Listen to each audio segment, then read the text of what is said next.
El poseído. Me llamo Ramón y cuento esto para pedir ayuda urgentemente. Antes de que me ocurrieran los horribles hechos que estoy por narrar, llevaba una vida normal. Tenía a mi esposa Olga y a mi hijo Andrés.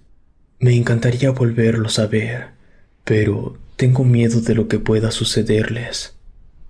Ambos teníamos trabajos estables y podíamos atender a nuestro hijo de manera alternada.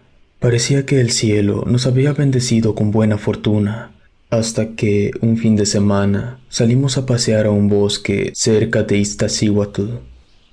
Íbamos Olga, Andresito y yo, acompañados de mi hermana Maricruz, psicóloga de profesión. Después de una buena comida, unas galletas y una visita a una mini granja que había ahí, Olga y yo decidimos pasear por un sendero que iba en paralelo a un riachuelo, mientras que Andresito se quedó con su tía en unos juegos cerca del restaurante. De pronto nos encontramos con una pendiente que se desviaba hacia arriba del camino principal. Había un anuncio que decía que más arriba se encontraba una cueva. Invité a Olga a que me siguiera, ya que desde niño había ido a varios campamentos y en ellos exploramos cavernas, cascadas y muchos otros lugares interesantes. Al principio no quería seguirme, pero fue tanta mi insistencia que terminó accediendo. Durante nuestra escalada nos cruzamos con dos personas que bajaban. Cuando pasaron junto a nosotros, noté que una de ellas tenía la mirada perdida y la otra no pude distinguir su rostro, ni siquiera si era hombre o mujer, pues tenía la capucha de la sudadera arriba. Estoy seguro que muchos de ustedes saben que hay gente que tiene lo que se dice mirada pesada, que sin ver puedes sentir que te observan. En efecto, eso sentí cuando avanzamos unos pasos. Volteé hacia la extraña pareja y vi cómo el sujeto de la mirada perdida volteaba hacia mí con una expresión de odio. Como me detuve, Olga me preguntó qué sucedía y le dije lo que vi, pero cuando ella dirigió la vista hacia los extraños, ellos ya seguían su camino hacia abajo. No le dimos mayor importancia y continuamos hasta llegar a la pared de roca maciza. En medio de ella se hallaba una pequeña cueva, tal y como anunciaba el cartel. Me dio mucha curiosidad explorarla, así que me dirigí a ella, pero Olga me tomó fuertemente del brazo y me pidió que regresáramos. No obstante, minimicé su súplica. Le dije que no había que temer. Ahora, ¿cómo me arrepiento de no haberle hecho caso? La cueva no era muy profunda. Si acaso eran unos cuantos metros hacia adentro de la pared de roca.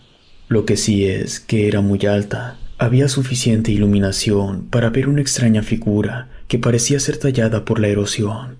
Me dio curiosidad verla más de cerca, mientras Olga se tomaba una selfie en las afueras, ya que no se animaba a entrar. La figura parecía un ser humano, pero mientras más me acercaba, la silueta parecía deformarse más y más, hasta que no pude distinguir la forma que tenía. De pronto, me pareció que alguien me llamaba. Miré a mi esposa preguntándole si me había hablado. Ella me dijo que no, a lo que le respondí que quizá había sido mi imaginación. Me pidió que nos fuéramos de la cueva una vez más. De inmediato le hice caso. Descendimos hacia el camino principal, seguimos el río y llegamos con Maricruz y Andresito. Luego de comprar algunos recuerdos, emprendimos el regreso a casa. Durante el camino nos sorprendió la noche y en algunas ocasiones tuve la sensación de que algo o alguien estaba detrás de mí, cosa que era imposible, ya que Maricruz abrazó a Andresito para quedarse dormidos y sus cabezas quedaron justo detrás de Olga, quien iba de copiloto. Varias veces ella me preguntaba si estaba bien, a lo que yo le respondí que quizás estaba algo cansado, pero aún así podía manejar a la perfección.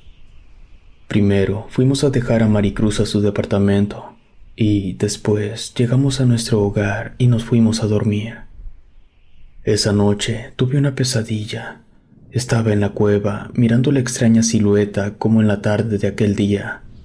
Pero esta vez, la figura comenzó a moverse y vi cómo le salían ojos y boca, de la cual se formó una siniestra sonrisa mientras clavaba su mirada en mí. Es cuestión de tiempo, me dijo con una voz de ultratumba. Después soltó una carcajada que, al recordarla, hace que se me hele la sangre.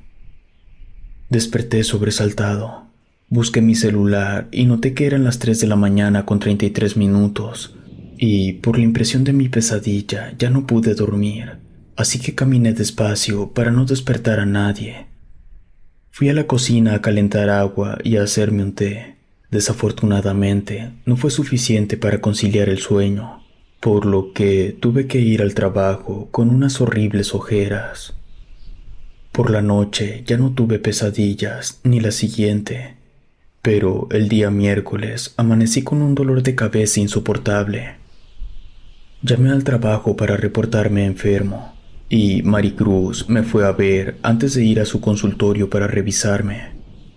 Antes de irse, me dio un analgésico y me recomendó tomar una siesta. Así lo hice, y al despertar, mi malestar se había ido. Gracias a ello, pude ir por mi hijo Andrés a su escuela, así que tomé las llaves del auto y en 20 minutos me estacioné doblando la esquina de mi destino. Sin embargo, al bajarme de mi auto y no haber dado más de 2 pasos, empecé a marearme y caí al suelo. De repente, todo a mi alrededor estaba oscuro. Pude sentir cómo me incorporaba y me pareció ver frente a mí una sombra con forma humana. Me dijo que era hora de irnos, y mi cuerpo, en contra de mi voluntad, se dirigía de vuelta al auto. Cuando me subí, vi la silueta sentada en el sillón del copiloto. Nunca supe en qué momento se había subido. Me ordenó manejar, lo cual obedecí. De ahí, mi vista empezó a oscurecerse hasta que ya no pude ver nada. A lo lejos, creí escuchar unos extraños alaridos y, en contraparte, la misma risa macabra que escuché en mi pesadilla. Juro que trataba con todas mis fuerzas de enfocar lo que sucedía a mi alrededor, pero fue inútil. Parecía como si algo o alguien me hubiera puesto una venda en los ojos. De pronto, los gritos cesaron y al final escuché una voz que me decía: «Buen trabajo». Tuve una laguna mental, ya que después me encontraba caminando a través de un parque que estaba cerca de la escuela de Andrés. Me preguntaba dónde estaba mi auto, en dónde lo había dejado, y poco a poco todo se hacía borroso, hasta que volví a cerrar mis ojos. De pronto abrí mis ojos y estaba a 2 pasos de la puerta de la escuela de mi hijo. Estaba de pie y de una mano tenía a Andrés. Lloraba desconsolado y me miraba asustado. Mi otra mano la tenía levantada como si fuera a darle a mi hijo una bofetada. Alrededor de mí había madres con sus hijos mirándome. Confundido, le pregunté a mi hijo si estaba bien. Él me respondió poco a poco, en medio de sollozos, que yo había llegado algo tarde por él, por lo que estaba muy preocupado. Al llegar yo, me quiso abrazar, pero rápidamente me aparté. Simplemente le tomé de la mano y le ordené que nos fuéramos.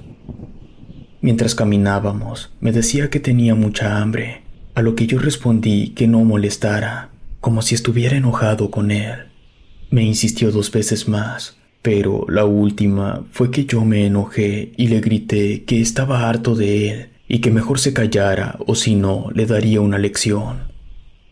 Fue ahí que yo le levanté la mano y estuve a punto de darle una bofetada. Todo esto me lo dijo llorando.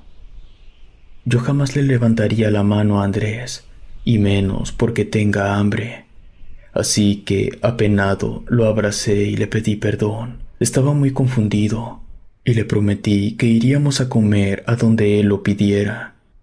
De a poco se calmó y aceptó. Le dije que fuéramos al auto.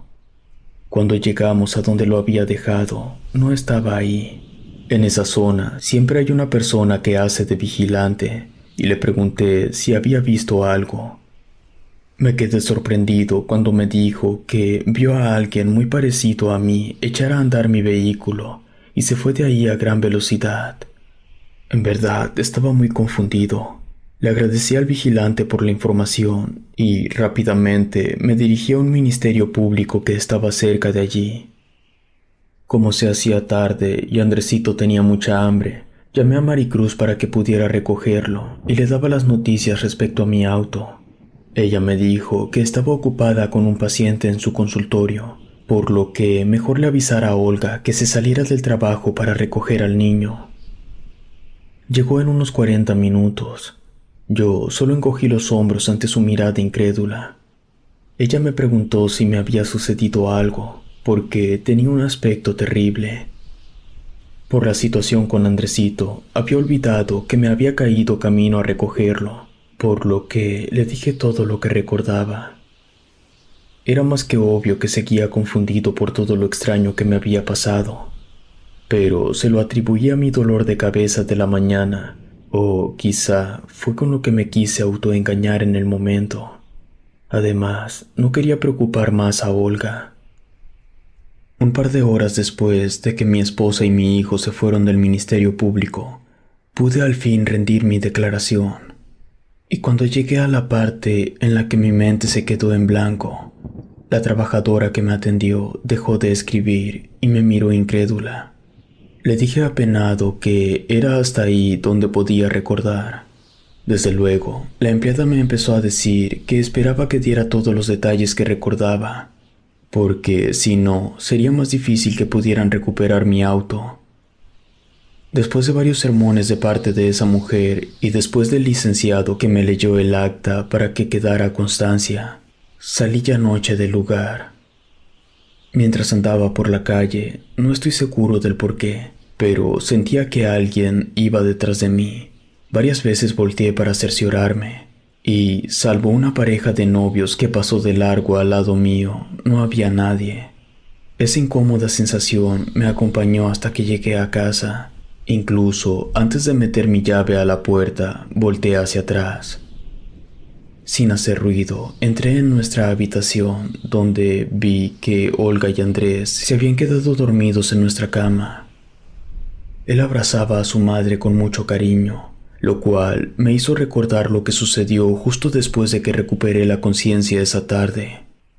Andrés es un niño muy obediente, y rara vez lo hemos regañado. Siempre hemos sido padres muy amorosos, y aunque en algunas ocasiones le hemos levantado la voz por alguna y que otra travesura, siempre ha sido un niño feliz. La imagen de su mirada asustada y mi postura, como si fuera a pegarle, vino a mí de golpe. Nunca lo había visto así de asustado. No pude evitar sentir un nudo en la garganta. Esa noche me fui a dormir a la sala, y al día siguiente me tomaría el día poniendo de pretexto el robo de mi auto, aunque en verdad quería aprovechar la tarde para jugar con él y compensar mis acciones. No obstante, en la mañana sucedió algo que, estoy seguro, detonó el siguiente suceso extraño. Olga fue a dejar a Andresito a la escuela y yo me quedé en casa. De pronto tocaron a la puerta. Se trataba de Judith, una chica linda que trabajaba en mi oficina. Me dijo que el jefe quería que le entregara unos documentos firmados que me había traído, por lo que la invité a pasar para que me los entregara. Por cortesía, le ofrecí un vaso de agua, el cual aceptó. Entré a la cocina. De pronto, empecé a sentirme mareado y me desvanecí. En ese momento, me pareció ver entre sueños la misma silueta que vi la vez que desapareció mi auto. De pronto, mi conciencia se perdió por completo. Cuando la recuperé, escuché la voz de Olga. Estaba furiosa. Abrí mis ojos como si hubiera despertado de una pesadilla, y lo que vi fue a Judith a mi lado. Yo la estaba besando y mi esposa nos estaba viendo. De pronto se abalanzó sobre mí a golpes y nos corrió a la chica y a mí de la casa. Ya afuera, Judith me dio una bofetada. Me dijo que se sintió usada